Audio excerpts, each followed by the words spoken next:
Hello, you wonderful person. I hope you've had a great week. Thanks for stopping by. Sit down, put your feet up, and make yourself feel at home, because I'm really glad you're here. Today I'm going to show another fun little free game you can play right in your web browser. You can find it on the itch.io website, and I'll put a link to it down there in the description. Metrocop was made by someone called Help Computer Zero, and they describe Metrocop quite accurately as a demake of the classic Sega arcade game Virtua Cop, and it's pretty good. It holds up as a low-res 2D pixel art version of the game on which it's based, and you can play it with a mouse, or you can play it as I did with a Sinden Lightgun, which was actually harder, and you'll see why. This game is not without its flaws, and here is a list of some of those flaws in no particular order. Number 1. There's no option to get rid of the crosshair. As a Lightgun user, I prefer to remove the crosshair because it changes the way you play the game. Instead of aiming down the gun and having the excitement of hitting or missing based on your skill at aiming, with the cursor present you just end up waving the gun around like an air mouse, directing the cursor based on what you see rather than what you do. Number 2, reloading in this game is handled exclusively by the action of shooting at or clicking on the big reload button at the bottom of the screen. It would have been much more preferable to have had the option of shooting outside the screen to reload, which is a traditional method of Lightgun reloading. Even having a dedicated reload button, such as the right mouse click, would have been better, but the only way to reload here is to aim and shoot at that particular region of the screen. It's slower, and it can be frustrating if you miss. And number 3, it's not a long game. You can complete this in under 5 minutes. It basically is a quick summary of the first stage of Virtua Cop, up to the first boss. And number 4, the sprite scaling is a little inconsistent. You sometimes get occasions where a character in the foreground appears to be smaller than a character in the background, which can look a little odd. But I can forgive all of this for a few good reasons.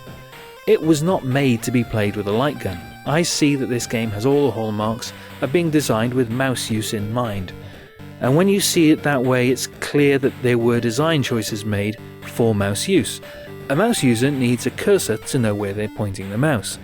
A mouse user needs to have something to click on for reloading, because they can't click outside of the screen. And right-clicking is off limits because that would bring up a context menu. Also, the game was made for a game jam, specifically the Demake Game Jam of 2018, and you don't get a lot of time to make a game from scratch, especially not a big game. Now, I think there were only 10 days available in this particular contest, so for all its flaws, it's a pretty solid entry for one guy to have made in only 10 days. And in spite of my gripes, I really enjoyed playing it. It looks good, the scenery really does look like the environment from Virtua Cop, and it makes me feel that this could have been a 1980s predecessor to the Saturn game. There are some really great touches as well, like glass breaking when you shoot it, which leads to some nice moments like this one, where you have to shoot through the window of the van to get to the enemy on the other side. That impressed me when I noticed it. And then there's the awesome music by Wyvern9, which just melts my brain. There's something about that kind of chip tune that I really enjoy. Anyway, I've said enough. I'm going to shut up now and show you my playthrough of this game. Stick around, watch the whole thing. It'll only take a few minutes. And while you're here, please like, subscribe, comment, pick your nose, whatever you want to do. Thanks for sticking with me this far. Here's the game, Metrocop. Enjoy it.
Bye.